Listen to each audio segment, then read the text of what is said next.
So first thing we need to do before we start cutting is put some timing marks on this so that I can be able to sew this back in. We want to make sure that we get it back in straight. He is duplicating the seats that I had when I was a young feller. 1978, that's when the last time I saw seats like this was. I'm just going to replace this pattern part with cloth, and so I'm not going to be cutting apart the whole seat. I'm just going to be cutting apart this one seam. See, you can hear the stitches.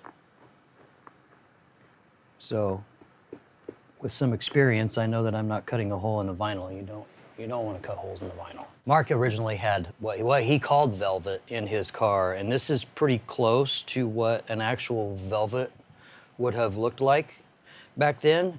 Nowadays, it's hard to find much of a selection of velvet material. I think it's kind of an outdated type of material just because it didn't hold up to the sun really well, and the fuzzes would come out of it and stuff. Anyway, this is a newer version of what velvet would have been in the 70s. A nice even coat of glue on there.